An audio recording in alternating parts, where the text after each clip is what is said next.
Hello aspirants, welcome to the YouTube channel of Apti Plus Academy for Civil Services. In this class, we are going to discuss about the important facts and figure presented in Odisha Economic Survey of 24-25.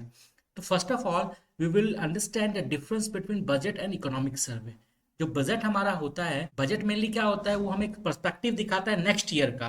For example अभी जो present budget हमारा present हुआ है वो हमारा 25-26 का, और economic survey हमारा 24-25 का. इट मीन्स इकोनॉमिक सर्वे हमें बताता है कि हमारा प्रेजेंट स्टेटस ऑफ इकोनॉमी कैसा है, हमारे स्टेट का जो प्रेजेंट इकोनॉमिक सिचुएशन है वो हमारा कैसा है. मतलब वो लास्ट ईयर का असेसमेंट बताता है कि एट प्रेजेंट हमारा कैसा है. और जो बजट होता है हमारा वो बताता है क्या वे फॉरवर्ड, आगे गवर्नमेंट क्या करने वाली है.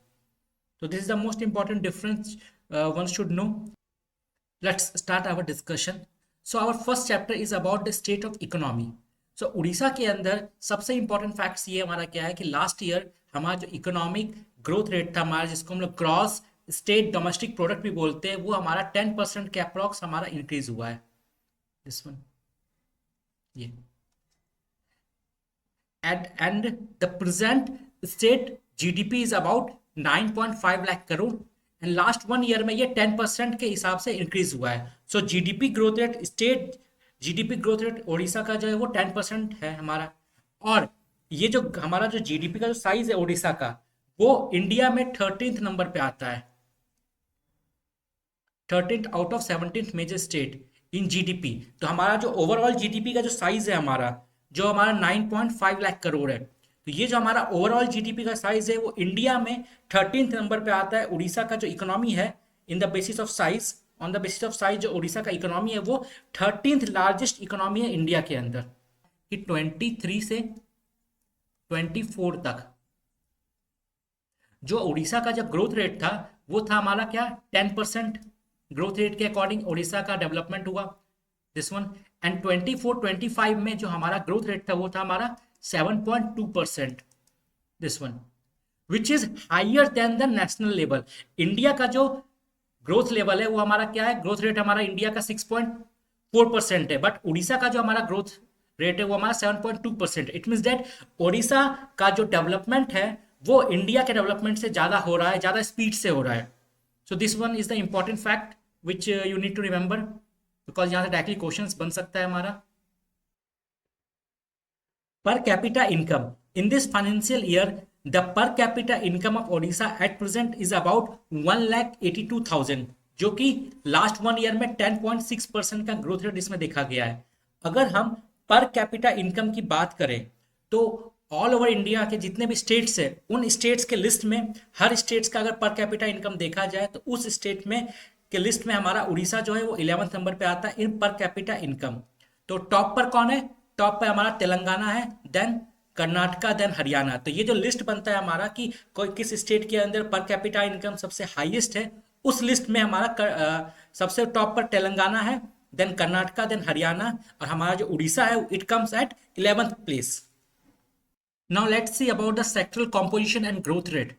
इकोनॉमिक सर्वे के अंदर हर सेक्टर जो हमारा होता है, primary, then secondary and tertiary, तो उन तीनों सेक्टर का ग्रोथ रेट कैसा रहा, देन उनके सेक्टर के अंदर किस कॉम्पोजिशन ने, किस सब सेक्टर ने ज्यादा कंट्रीब्यूट किया, तो ये हम देखेंगे. So first of all agriculture sector जो हमारा प्राइमरी सेक्टर भी होता है, जो तो एग्रीकल्चर सेक्टर ने हमारा 18.9% कंट्रीब्यूट किया हमारा स्टेट जीडीपी के अंदर. एंड इस 18.9% के अंदर सबसे ज्यादा जो हमारा कंट्रीब्यूट किया वो क्रॉप सेक्टर ने कंट्रीब्यूट किया. तो crop sector contributed around 11.6, then ये livestock sector, then forestry, then fishing. So you don't have to remember the exact percentage, just try to remember the increasing order कि सबसे ज्यादा contribute हमारा किया किसने, क्रॉप सेक्टर ने, then livestock sector, then forestry, then fishing. तो overall जो agriculture and allied sector है they contributed to 18.9%. The maximum portion of the state GVA, gross value addition product, or state GDP comes from the industrial sector, which is around 43.9%. It means in Odisha, industrial sector contributes the most. Then after service sector contributes 37.1%. So in Odisha, it's industrial sector, then service sector, then agriculture sector. But in the case of India level, it is service sector, then industrial sector, then agriculture sector. Therefore, try to remember this fact. So in the industrial sector, the maximum contribution is done from mining and quarrying sector, which contribute about 9.3%. Then construction, then electricity, gas. So don't try to remember the exact percentage of the sub composition. If you remember, then it's okay. अगर याद रहता है तो अच्छी बात है, वरना just try to remember the increasing and decreasing order. And in the service sector, contributed 37.1%, in which trade and hotel restaurant contributed the most.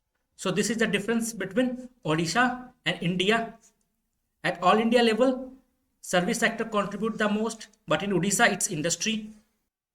So at all India level, industry contribute around 27%, but in Odisha it contribute about 44%. Then the growth potential of Odisha. So we understood the present status of Odisha, कि present में हमारा economy कैसा है, but आगे उड़ीसा के अंदर क्या क्या पोटेंशियल है जिससे कि हमारा ग्रोथ रेट जो है वो नेक्स्ट ईयर में और अच्छा होगा और बेहतर होगा.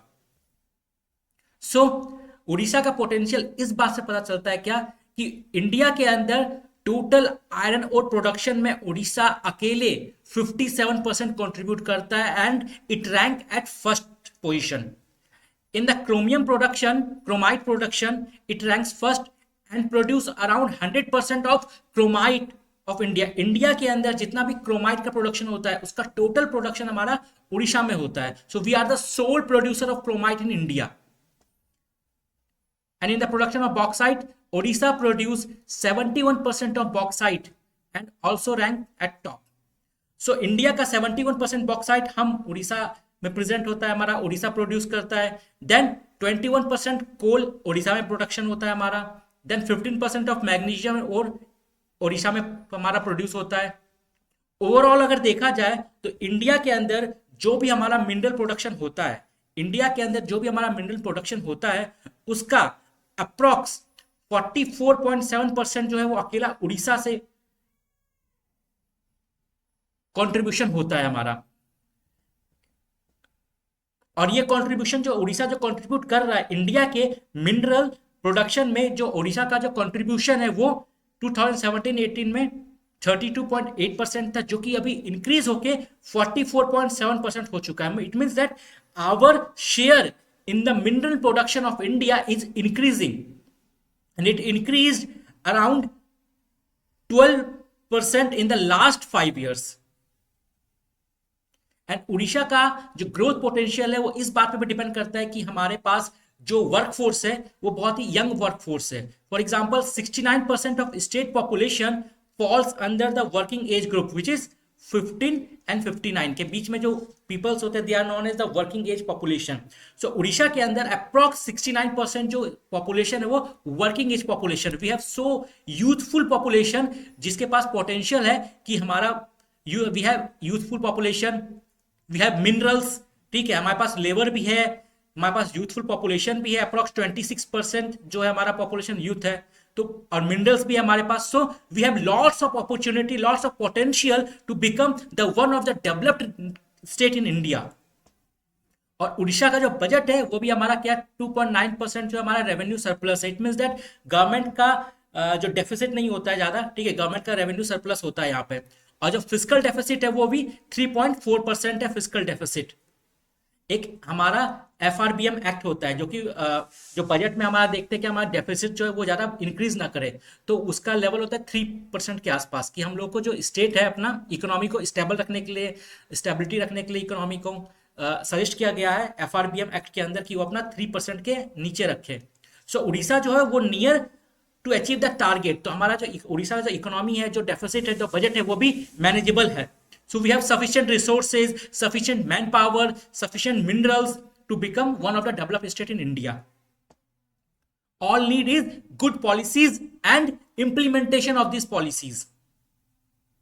Odisha is also a power surplus state. It means जितना power हम लोग प्रोड्यूस करते हैं, जितना इलेक्ट्रिसिटी हम लोग प्रोड्यूस करते हैं उससे कम हम लोग कंज्यूम करते हैं. It means that हम अपने कंजम्पशन से ज्यादा इलेक्ट्रिसिटी प्रोड्यूस करते हैं. एंड जो एडेड हमारा एनर्जी प्रोड्यूस करता है, जो इलेक्ट्रिसिटी एडेड हम लोग प्रोड्यूस करते हैं, उसको सेल करके हम लोग फिर रेवेन्यू भी जनरेट करते हैं। In this table we can see the sectoral growth rate of different sector. The agriculture sector का ग्रोथ रेट कितना है हमारा 3.3%, इंडस्ट्री का ग्रोथ रेट 6.1%, एंड सबसे ज्यादा जो हमारा ग्रोथ रेट है वो सर्विसेज में देखा गया है अराउंड 10%। सो इसका भी increasing decreasing order try to remember. Then comes the agriculture and allied sector in Orissa.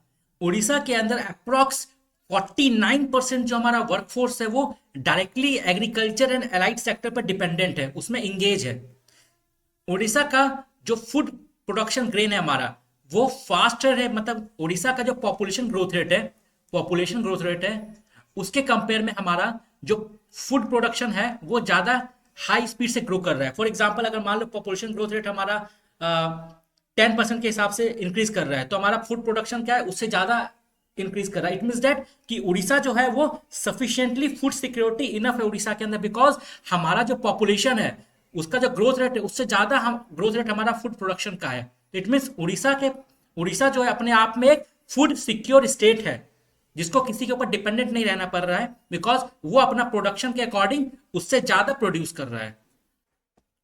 तो ओवरऑल हमारा जो फूड प्रोडक्शन ग्रोथ है हमारा वो इंक्रीज कर रहा है, उसका स्पीड काफी हाई है। लेकिन जो प्रोडक्टिविटी होता है, बिकॉज जो प्रोडक्ट एग्रीकल्चर क्रॉप का जो प्रोडक्टिविटी होता है it depends on many factors. For example fertilisers, fertility of the land, the availability of water and the climate, और जो हमारा नेचुरल इन्वायरमेंट होता है उसके ऊपर भी डिपेंड करता है। ठीक है, तो प्रोडक्टिविटी के मामले में जो उड़ीसा जो है वो फूड प्रोडक्शन हमारा ग्रो कर रहा है हाई स्पीड से, बट प्रोडक्टिविटी हमारा बहुत लो है।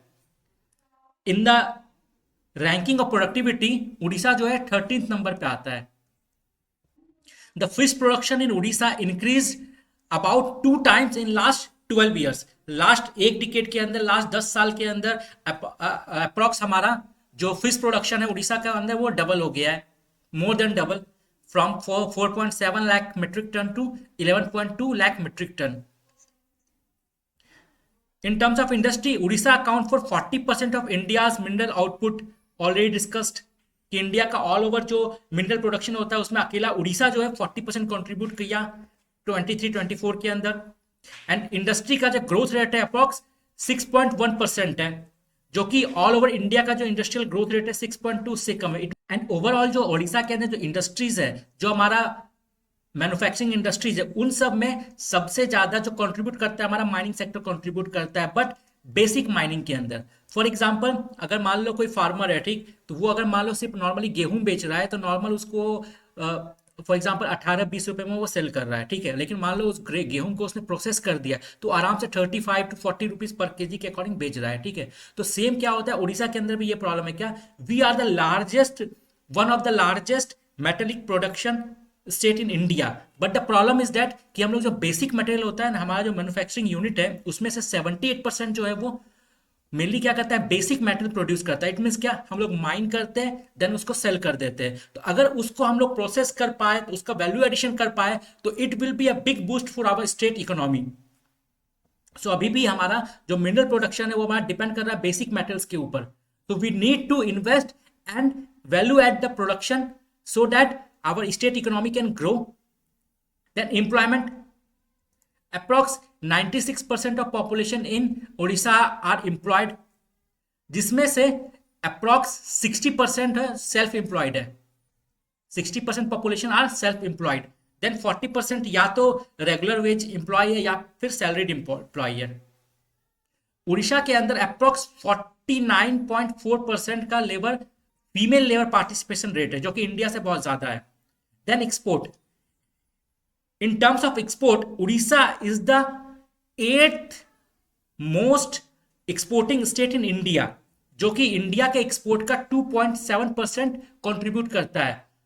गुजरात एट टॉप, मतलब ओवरऑल जो इंडिया जो एक्सपोर्ट करता है ओवरऑल उस रैंकिंग में अगर देखा जाए हर स्टेट का कंट्रीब्यूशन, तो Orissa comes at 8th position. सब गुजरात सबसे टॉप पर है, then Maharashtra contribute 15.4%, Tamil Nadu at 3rd and Orissa comes at 8th position. अब उड़ीसा जो एक्सपोर्ट होता है, एज वी नो दैट कि सबसे ज्यादा जो उड़ीसा से एक्सपोर्ट होता है वो क्या होता है, हमारा मेटलॉजिकल प्रोडक्ट, जो कि बेसिक मेटल है। उन्हीं बेसिक मटेरियल को इंपोर्ट करता है जापान, साउथ कोरिया। जापान के पास नेचुरल रिसोर्सेज का बहुत कमी है, they don't have much natural resources, बहुत ही नेग्लिजिबल अमाउंट में उनके पास है। But Japan is one of the developed nation because उन्होंने जो दूसरे कंट्री से वो लोग क्या करते हैं, बेसिक मटेरियल को लेते हैं, देन उसका वैल्यू एडिशन करके एडवांस प्रोडक्ट्स वो लोग डेवलप करते हैं, देन उसको हाई प्राइस में सेल करते हैं। This one metallurgical product contribute around 52.3% in export basket from Odisha. Then comes the minerals, then software electronics product. Then our second chapter is about fiscal optimization, overview of state finance. Recently हमारा budget भी produce हुआ, तो जो उड़ीसा का जो budget था it was around 2.65 lakh crore last year. ठीक है, हमारा लास्ट ईयर का जो बजट था हमारा क्या था, 2.65 लाख करोड़ इन द 24-25। उस बजट के अंदर मेनली कुछ इंपॉर्टेंट फिगर्स है। फॉर एग्जांपल, अब क्या होता है, बजट हम लोग बनाते हैं, ठीक है, जब भी कोई गवर्नमेंट बजट बनाती है तो उसका दो इंपॉर्टेंट कंपोनेंट होता है। एक होता है हमारा रेवेन्यू, कि पैसा आएगा कहां से, ठीक है। देन होता है एक्सपेंडिचर, जो पैसा आ गया उस पैसा को कहां कहां खर्च करना पड़ता है, कहां गवर्नमेंट कैसे कैसे खर्च करेगी, ठीक है। तो जो रेवेन्यू होता है, रेवेन्यू मेनली स्टेट के पास दो टाइप से आता है। एक होता है क्या, स्टेट का खुद का रेवेन्यू, जो कि स्टेट ओन रेवेन्यू होता है। देन उड़ीसा कुछ, देन सेंट्रल गवर्नमेंट से आता है जिसको हम लोग ग्रांट भी कहते हैं। देन जीएसटी का जो कंपोजिशन होता है उसमें स्टेट को भी कुछ कंट्रीब्यूट मिलता है, तो उसका कुछ कंट्रीब्यूशन आता है। देन एक्सपेंडिचर जो हमारा होता है, एक्सपेंडिचर का भी दो पार्ट होता है। एक हमारा होता है क्या, रेवेन्यू एक्सपेंडिचर, देन हमारा एक होता है capital expenditure.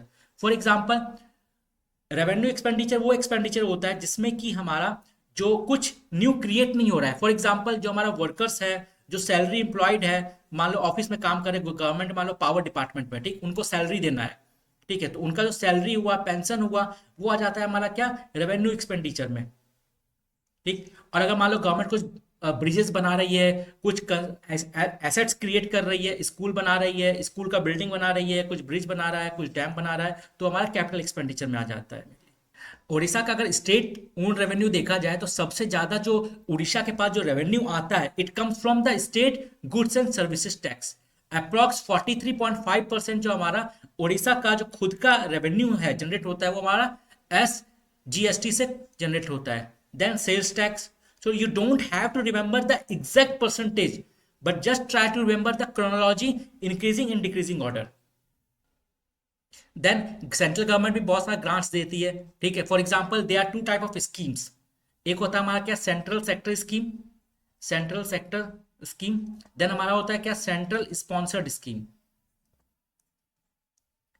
Central sector scheme के अंदर क्या होता है कि 100% जो कॉन्ट्रीब्यूशन होता है वो सेंट्रल गवर्नमेंट देती है।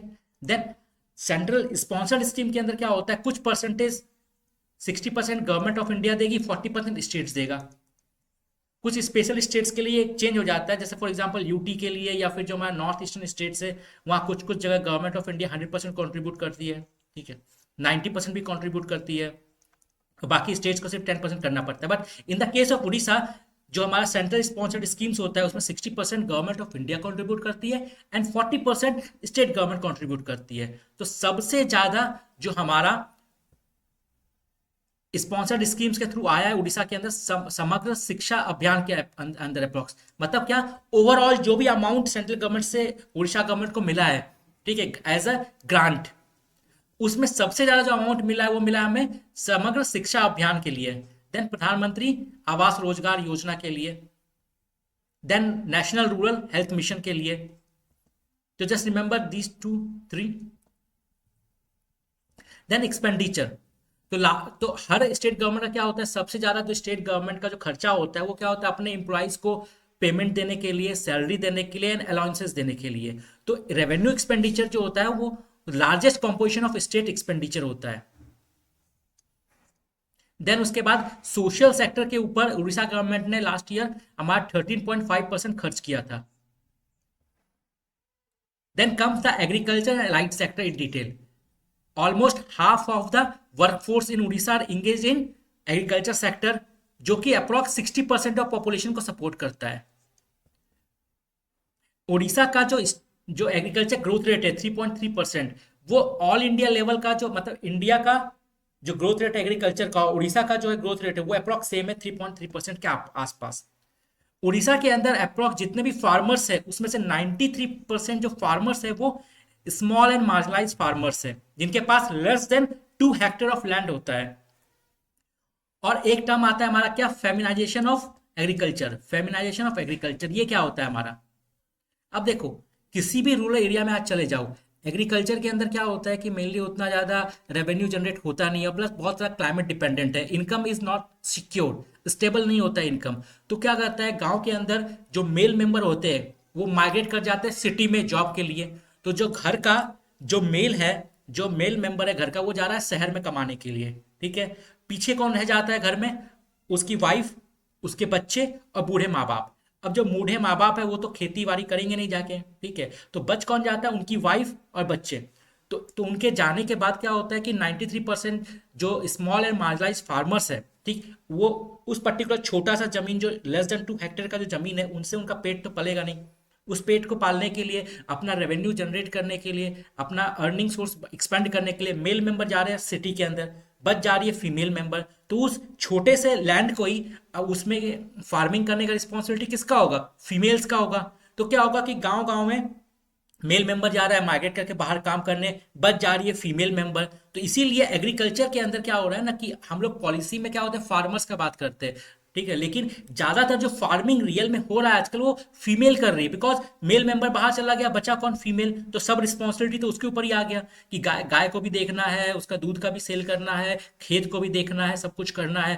तो एग्रीकल्चर के अंदर जो फीमेल वर्कफोर्स है वो मोर देन 55%, मतलब अप्रॉक्स 55% जो एग्रीकल्चर के अंदर लेबर है वो हमारी फीमेल है।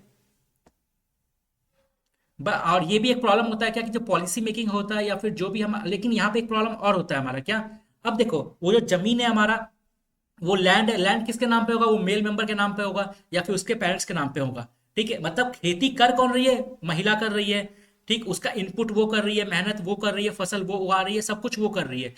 अब लेकिन अगर मान लो उसको एक्सपेंड करने के लिए या फिर लोन चाहिए या फिर उसको, तो उसके पास जमीन का नाम तो उसके पास है नहीं, जमीन का पेपर किसी और के पास है, किसी और के नाम पर है, ठीक है। तो वो एम्प्लॉय के तौर पे काम कर रही है लेकिन वो चाहे तो लोन नहीं ले सकती है, बिकॉज उसको ना तो फर्टिलाइजर का फायदा मिलेगा बिकॉज जमीन उसके नाम पे है नहीं, ना तो उसको गवर्नमेंट सब्सिडी का फायदा मिलेगा, और ना ही उसको बैंक से लोन इजिली मिल पाएगा क्योंकि उसके नाम पे कुछ है ही नहीं, वहां पे पेपर्स उसके नाम पे है नहीं। She is just working in the field on the behalf of her husband और फैमिली मेंबर्स के बिहाफ पे कर रही है। तो ये भी एक प्रॉब्लम है जो गवर्नमेंट ऑफ इंडिया अलग अलग SHG मतलब सेल्फ हेल्प ग्रुप्स के थ्रू एड्रेस करने का ट्राई कर रही है कि जिससे कि फीमेल्स को एम्पावर किया जा सके, बिकॉज एट प्रेजेंट जो एग्रीकल्चर है इट्स उसमें मेजर कंट्रीब्यूशन जो है, मेजर वर्कफोर्स जो है वो इट कम्स फ्रॉम फीमेल। सो उड़ीसा के अंदर अप्रॉक्स 55% जो एग्रीकल्चर वर्कफोर्स है उसमें फीमेल है।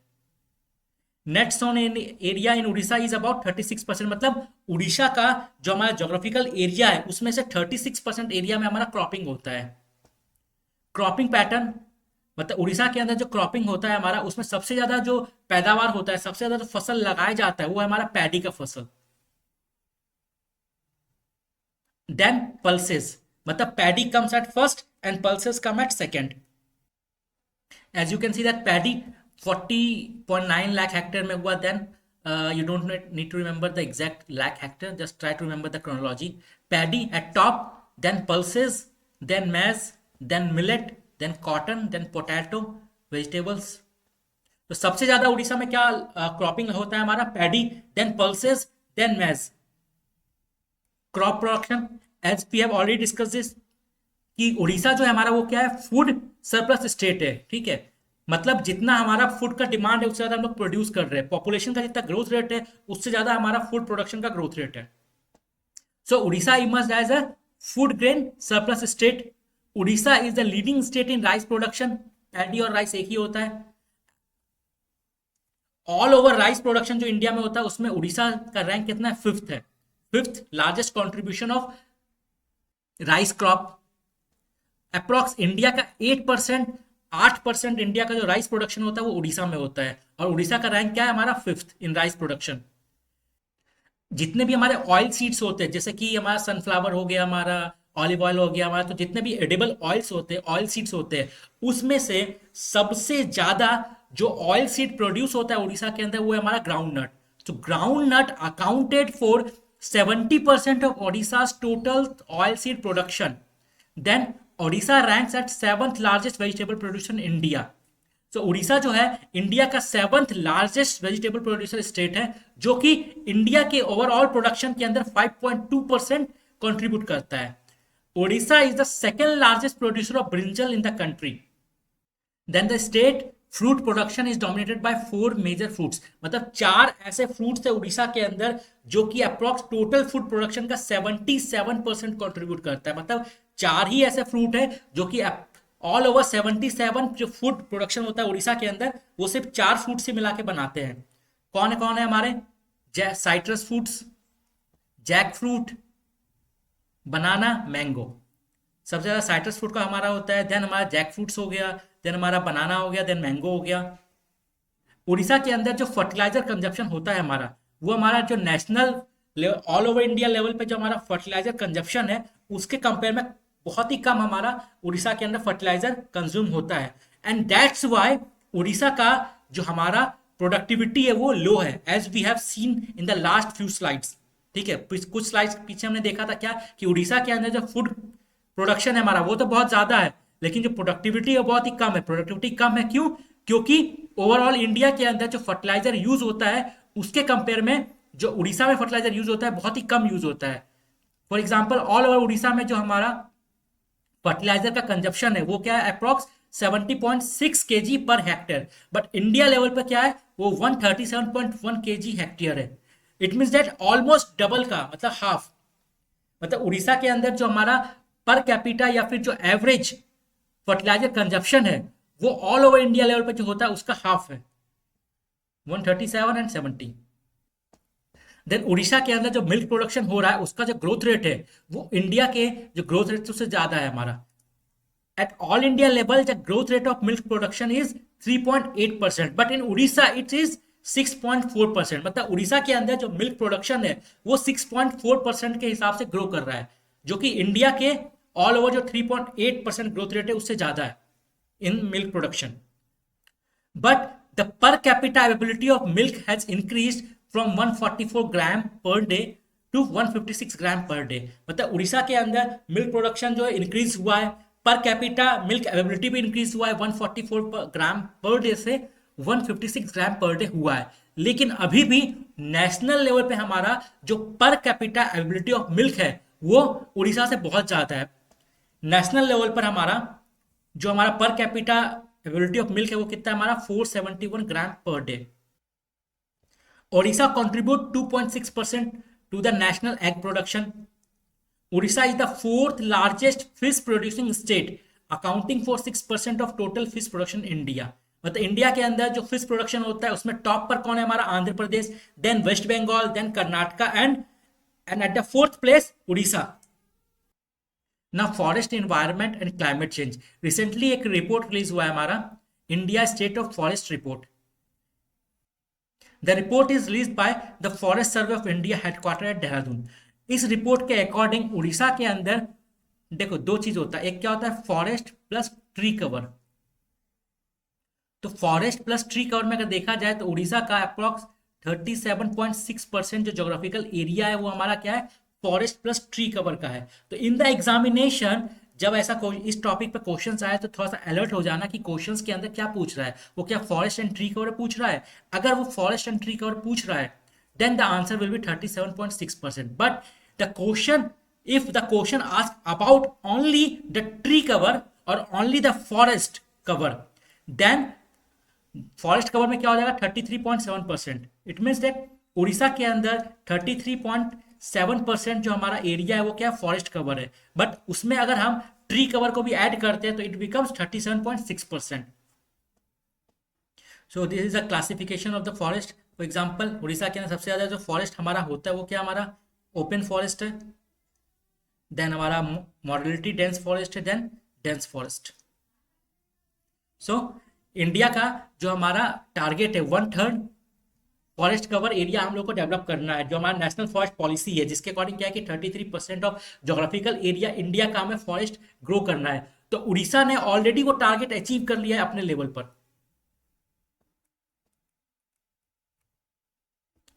उड़ीसा के अंदर इन 13 आउट ऑफ 30 डिस्ट्रिक्ट्स इन उड़ीसा जब फॉरेस्ट कवर सीटिंग 33%, मतलब जो हमारा 33% का जो टारगेट है, तो उड़ीसा के अंदर 30 डिस्ट्रिक्ट में से 13 डिस्ट्रिक्ट्स ने 13 डिस्ट्रिक्ट्स ने उस टारगेट को अचीव कर लिया। मतलब 13 डिस्ट्रिक्ट्स के अंदर जो फॉरेस्ट कवर है हमारा वो 33% से ज्यादा है। और सबसे ज्यादा हमारा जो फॉरेस्ट कवर है वो कहाँ है हमारा, कांधामल में है 67.3% एंड गजापति डिस्ट्रिक्ट के अंदर। So these are the two leading district in forest cover in Odisha in terms of percentage of area under forest. Then Odisha के अंदर जो मैनग्रोव्स होता है सबसे ज्यादा हमारा कहाँ मिलता है, Kendrapara, then Bhadrak, then Balasore, then Puri. So just remember the chronology or the increasing and decreasing order. So these are the 5 important district in Odisha जहाँ पे मैनग्रोव्स मेनली फाउंड होते हैं।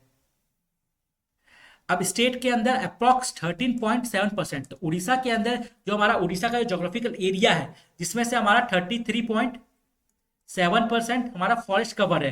तो टोटल ओवरऑल हमारा जो जोग्राफिकल एरिया है उसमें से अब फॉरेस्ट है, फॉरेस्ट डिग्रेड हो रहे हैं, तो हम लोग को वाइल्ड लाइफ को प्रोटेक्ट करना है, नेशनल पार्क स्टैब्लिश करना है, वाइल्ड लाइफ सेंचुरी स्टैब्लिश करना है, उसको मेंटेन करना है। तो ओवरऑल उड़ीसा का 13.7% जो एरिया है हमारा, ठीक है, वो हमारा क्या प्रोटेक्टेड वाइल्ड लाइफ एरिया है हमारा। Orissa is the third largest producer of kendu leaf. एक केंडू लीफ बहुत ही इंपॉर्टेंट हमारा माइनर फॉरेस्ट प्रोडक्ट होता है, जिसको ट्राइबल्स ग्रुप अपना सेल करके देन अपना जो नॉर्मल इकोनॉमी अपना चलाते हैं वो लोग, ठीक है। तो it is the important part of state economy. तो Orissa is the third largest producer of kendu leaf in India. It contribute 20% of national product. मतलब इंडिया के अंदर जितना भी केंदू लीफ प्रोड्यूस होता है उसका 20% प्रोडक्शन उड़ीसा से आता है। और उड़ीसा जो है वो थर्ड लार्जेस्ट प्रोड्यूसर है इंडिया के अंदर। सबसे बेस्ट क्वालिटी का जो केंदू लीफ आता है वो हमारा आता है बोलनगिर डिस्ट्रिक्ट से। It is known for the high quality in India. Orissa के अंदर 6 रामासार साइट्स है, चिल्का लेक है, भितरनिका मैंग्रोव फॉरेस्ट मैनग्रोव्स है हमारा, then Hirakud reservoir, then Satkosia gorge. तो these are the 6 Ramsar sites in Odisha. Then our next chapter is about industries. So in the last 5 years, the industrial growth rate of Odisha was much higher than the industrial growth rate of India. All over India level पर जो हमारा industrial development हुआ है उसका growth rate क्या है हमारा 4.9%, but in Orissa it is around 8%। अभी रिसेंटली रिलीज हुआ है हमारा क्या periodic labour force survey 2020-24। According to this survey Orissa के अंदर अप्रोक्स 26% जो वर्कफोर्स है वो हमारा इंडस्ट्रियल सेक्टर में एम्प्लॉयड है। और जो हमारा इंडस्ट्रीज है उसमें सबसे ज्यादा कहां पे हमारा कंस्ट्रक्शन सेक्टर के अंदर है हमारा, देन मैन्युफैक्चरिंग, देन हमारा electricity and then mining quarrying के अंदर। तो हमारा जो ओवरऑल हमारा वर्कफोर्स का जो पार्टिसिपेशन है, तो सबसे ज्यादा वर्कफोर्स किस सेक्टर में हमारा इंडस्ट्रीज के अंदर में देखा जाए, तो इंडस्ट्रियल सेक्टर के अंदर देखा जाए तो सबसे ज्यादा जो वर्कफोर्स है हमारा कहाँ है, कंस्ट्रक्शन सेक्टर में। तो this is the most important point, try to remember this. सबसे ज्यादा हमारा जो वर्कफोर्स है in the industrial sector, it is in construction sector, then manufacturing.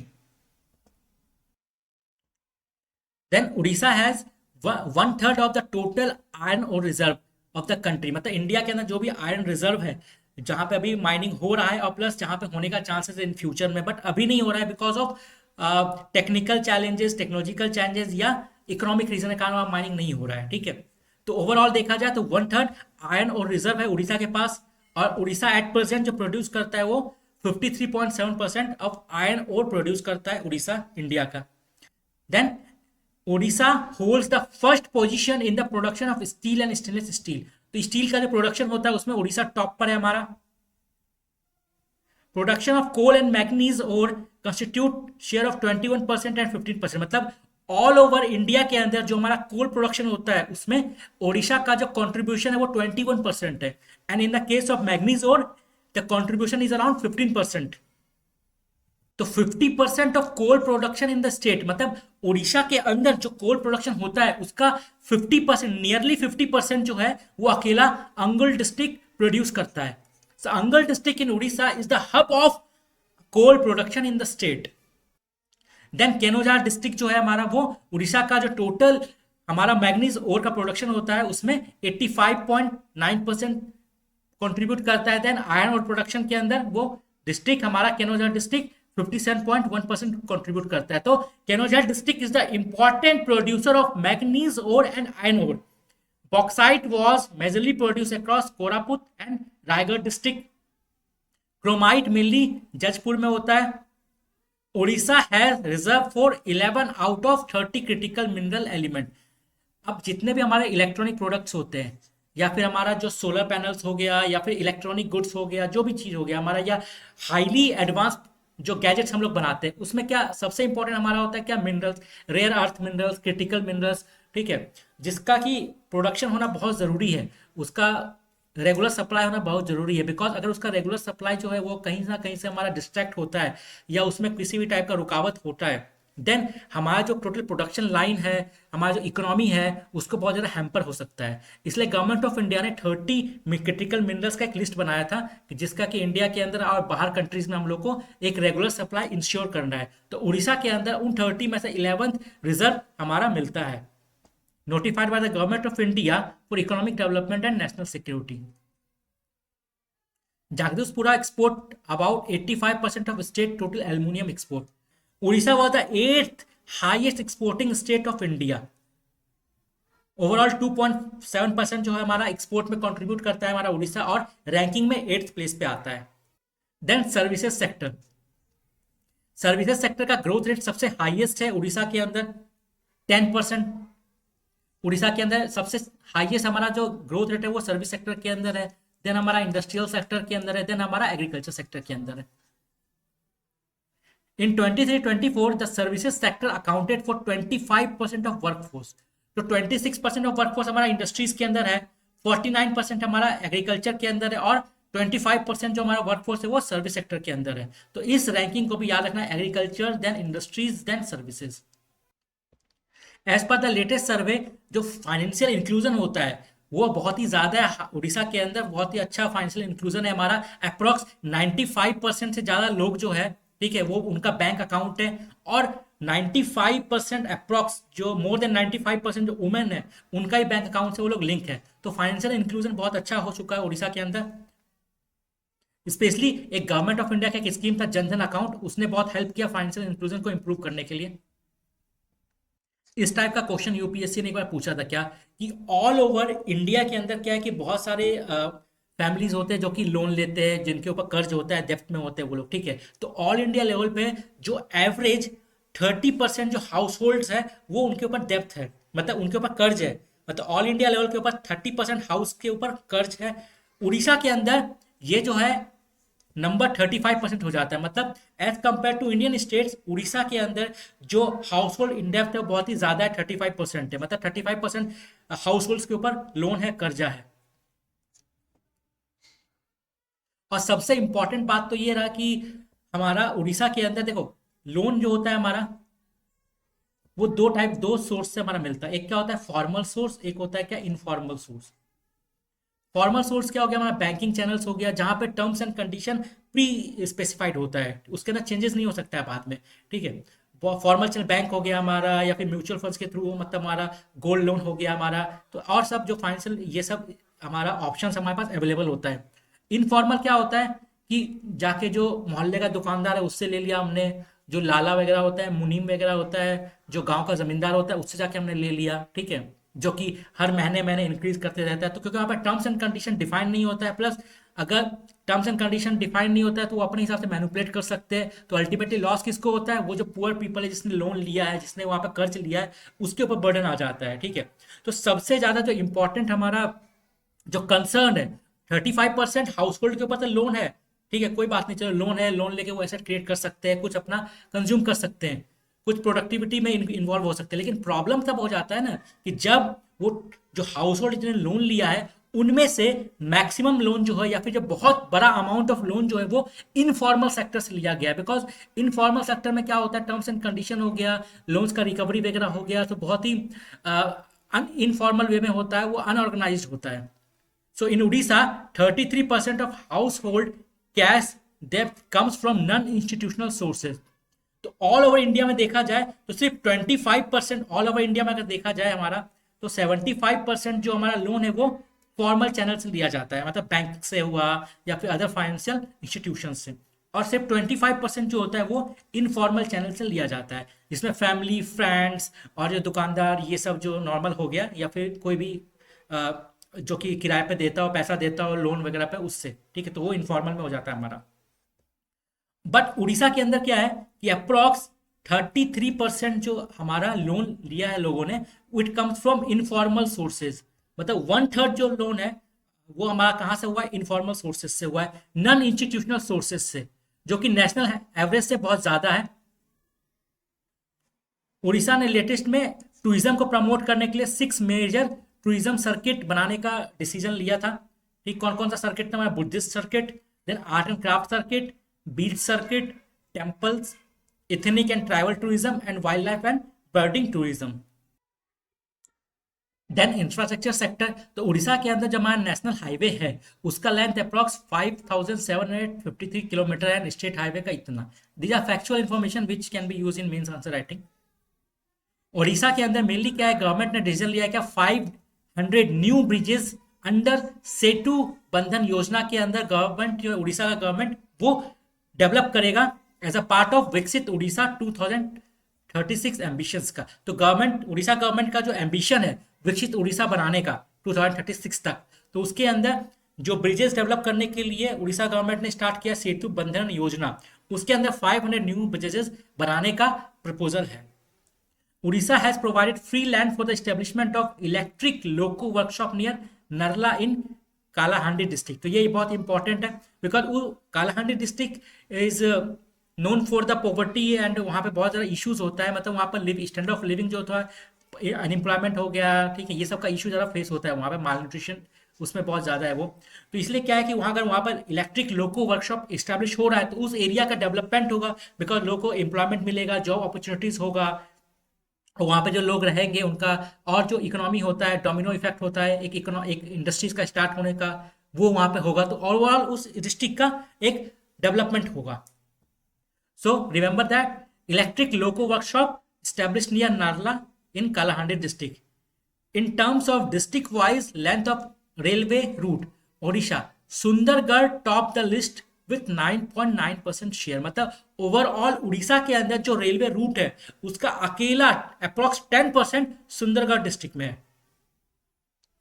Odisha launches the new destination policy to enhance air connectivity in the state with different cities in India and abroad। मतलब overall Orissa के अंदर 2425 kilometre river, canal and lakes वगैरह है, जिसमें से 64% navigable है, मतलब क्या उसमें शिप वगैरह जा सकती है, बोट वगैरह जा सकते हैं, तो उससे ट्रेडिंग हमारा हो सकता है। तो इंडियन गवर्नमेंट का एक हमारा प्रोजेक्ट है हमारा क्या, नेशनल वाटरवे, नेशनल वाटरवे, ठीक है। तो उड़ीसा के अंदर वो हमारा 2 मेन वाटरवे अभी तक डेवलप हो गया है, और भी डेवलपमेंट होने का प्रपोजल्स है। तो overall 64% of Orissa water is navigable. तो नेविगेबल वाटर होने का क्या फायदा होता है, बिकॉज वाटर के थ्रू हम लोग ट्रेड करते हैं, ट्रांसपोर्ट करते हैं, तो हमारा कॉस्ट ऑफ प्रोडक्शन बहुत ही कम हो जाता है, ठीक है, हमारा ट्रांसपोर्टेशन कॉस्ट बहुत ही कम हो जाता है, प्लस हमारा जो पॉल्यूशन लेवल होता है वो भी कम हो जाता है। तो it is the best sustainable and alternative हमारा ट्रांसपोर्ट का एक वे होता है, जिसमें कि उड़ीसा के पास पोटेंशियल है कि वो इस डायरेक्शन में आगे बढ़ सके, और ऑलरेडी 2 नेशनल वाटरवे उड़ीसा के अंदर है, ऑलरेडी इसको एक्सपेंड करने का भी प्रपोजल चल रहा है। Then overall tele density in Orissa is 77%, is lower than all India level पे। मतलब क्या, ओवरऑल टेली डेंसिटी क्या होता है कि एक पर्टिकुलर एरिया के अंदर कितना टेलीकॉम कंज्यूमर्स रहते हैं, ठीक है।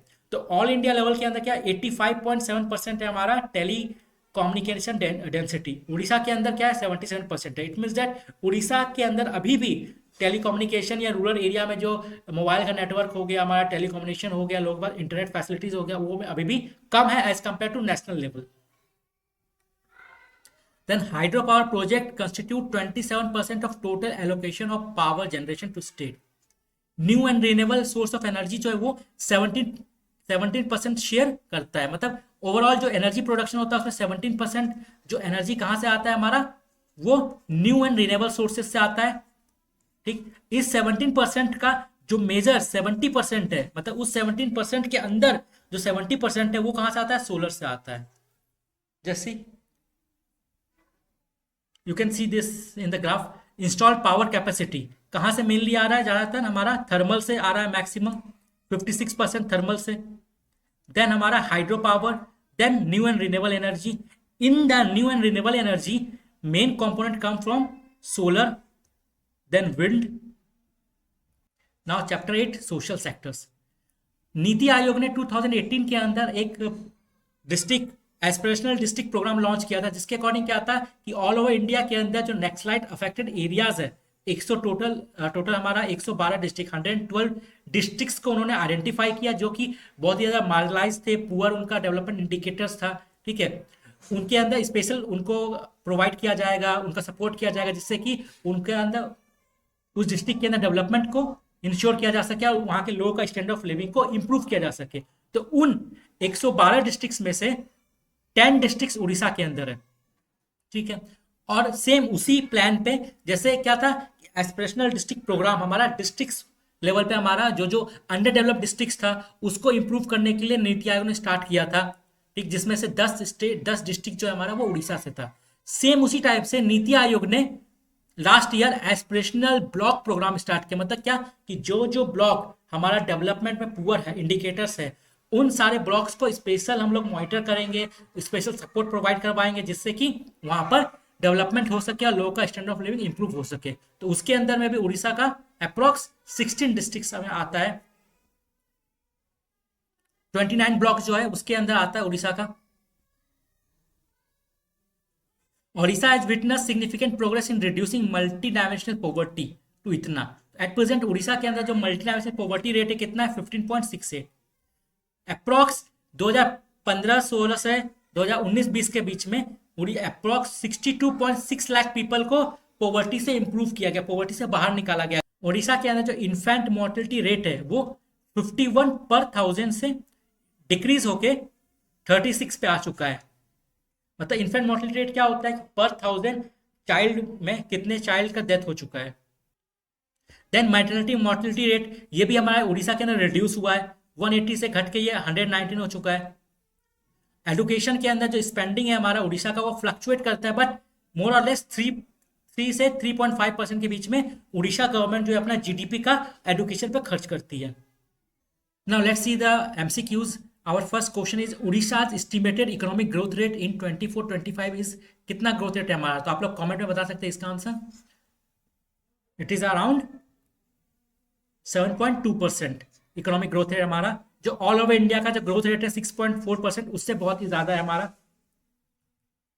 Then our second question, consider the following statements regarding Odisha per capita income. Odisha's per capita income is projected to grow at a higher rate than the national average. Odisha ranked 13th among the major states in per capita income. Telangana had the highest per capita income among major states. So the answer is 1 and 3. Odisha का जो per capita income है वो ज़्यादा है। ठीक है, then Odisha का rank क्या 11th है, नॉट 13th, और तेलंगाना जो फर्स्ट है हमारा per capita income में। Our third question is Odisha's physical deficit for itna 24-25 is 3.4% of its GSDP. The largest contributor of Odisha's export sector comes from metallurgical products. The largest contributor, this metallurgical product. Consider the following statements regarding Odisha's agriculture. Paddy account for the highest share of gross cropped area in Odisha, right? Pulses account for more than 30% of Odisha's gross cropped area. Odisha ranked 5th in the rice production among all states. And we all know the answer is 1 and 3 only. It is the 5th largest rice producing state, and pulses account for 23%, not 30%. Now the last question is consider the following statements regarding Odisha's state forest cover and mangroves. Odisha has a forest cover exceeding 33% in 13 out of its 30 districts. It's correct. The largest mangrove area in Odisha is found in Kendrapara. Odisha has designated 10% of geographical area as protected area. This is wrong because it is more than 13%. So third is wrong. The state of Odisha ranked first in India in the production of Kendu leaf. No, it comes at third place. Approx 20% of the Kendu leaf production in India comes from Odisha. This makes our statement 1 and 2 is correct. 1 and 2 correct. So we have completed the important part of economic survey which are important for exam, which can the facts and figures which can be used in examination. ठीक है, तो हम लोगों ने उतना cover किया जो कि एग्जाम के अकॉर्डिंग इंपॉर्टेंट होता है. ठीक, तो इस वीडियो को आप दोबारा भी देखें जिससे कि आपका इंपॉर्टेंट जो नोट्स है वो कवर हो सके. अपने नोट्स को भी आप अपडेट कर लें जिससे कि एग्जाम के अंदर वो आपको हेल्पफुल हो सके. So that's all for today. Thank you for watching.